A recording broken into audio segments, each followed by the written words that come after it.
When I was a kid, growing up in Arizona, I loved to wander around out in the desert. I just loved to roam through the mesquite trees and the cactus and the creosote bush. My dad told me I was a desert rat, and I think he was right. I loved the desert. Well, one time when I was wandering through the desert, I heard a rattlesnake rattling.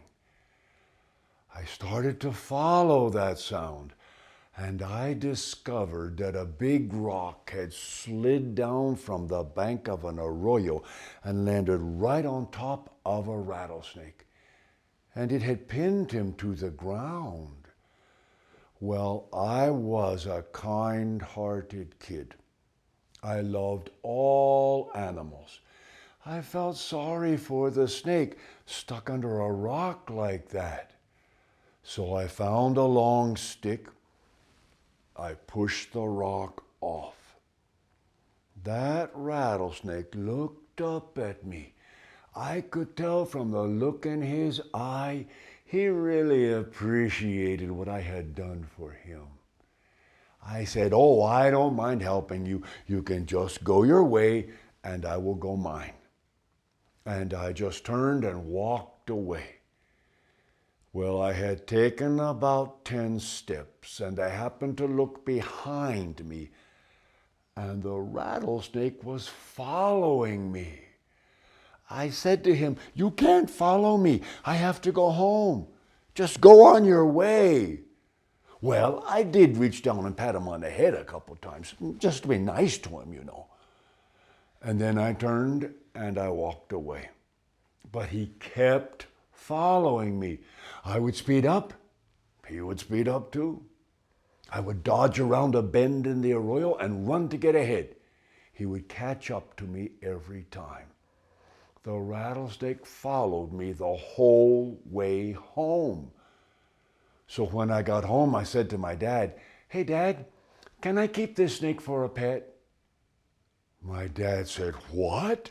A rattlesnake for a pet?" I said, "But Dad, he followed me home. I can't get rid of him." My dad kind of scratched his chin. He said, "Well, we've never had a pet rattlesnake before. We'll see how it works out. You can keep him for a while." I kept that snake for a pet, and he made the nicest little pet you have ever seen. He would tag along and follow me everywhere I went. Every night, he would sleep right there at the foot of my bed. I would wake up in the morning and wiggle my toes under the covers. He'd nip at them real playfully, you know. Of course, he didn't use his fangs when he bit my toes. In fact, the only thing he ever used his fangs for was to scratch on the screen door when he wanted to come into the house. But that caused a problem. His fangs had a little bit of poison on them, and the poison would soak into the wood of the screen door, and that would make it swell up. The door was always sticking and hard to get open. My dad would have to take a plane and shave off the edge of the screen door. But then it would swell up some more and start to stick again. It kind of made my dad mad. And then one day my dad said to me, "The neighbors are getting too upset. They say your snake is going to bite somebody. You'd better take him back out into the desert and leave him out there." Well, I knew my snake wouldn't bite anybody, but I took him for a walk in the desert. We went about 2 miles. I sat down under a big mesquite tree. He coiled up beside me, and he fell asleep. As soon as my snake fell asleep, I jumped up and I ran home. When I got back home, you probably know what I saw. My rattlesnake, he got there before I did. He knew a shortcut. Well, my dad said, we really have to get rid of this snake.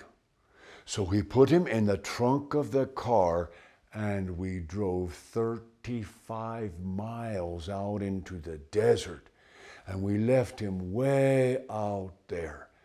We came back home again. I was feeling so sad. I really missed my pet.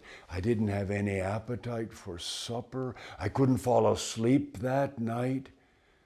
The next morning, I was eating some breakfast, but it didn't have any taste because I was feeling so sad. And then I heard a sound over by the door. My heart just leaped up. I ran to the door, and there was my rattlesnake scratching to come inside. He had traveled all night long to get back home again. And my dad said, if this snake is going to travel 35 miles to live here with us, we're going to keep him. I don't care what the neighbors have to say about it. And that turned out to be a very good decision on his part, because only about 3 weeks later, I woke up in the middle of the night and I could hear my snake rattling. I went and got my dad out of bed. He took his flashlight and went looking around the house. And I will be 16 kinds of liar if a burglar hadn't broken into our house that night. And my rattlesnake had wrapped himself around the burglar's neck. He had his tail hanging out the window, and he was rattling for the police. Isn't that the best watch rattlesnake you ever heard about? I'll bet it is. In fact, I'll bet I know exactly what you're thinking. You're thinking, I'm going to adopt a rattlesnake too. Well, if this story makes you contemplate adopting a rattlesnake, let me give you a bit of advice. You must spend plenty of time with your snake and train it well. I didn't do that. Well, I was a kid. I was busy with one thing and another. I did not spend enough time with my snake. I did not train him well enough, and my rattlesnake developed a bad habit. He started chasing cars. And then I tried to break him of the habit because I knew it would only be a matter of time till he would get run over by a car. But one day I was away at school. I came home in the afternoon and my snake didn't come out to meet me at the gate. He would always greet me at the gate, wagging his tail when I got home from school. I ran all around looking for him. I ran out to the street. Sure enough, he had been run over. My snake was dead.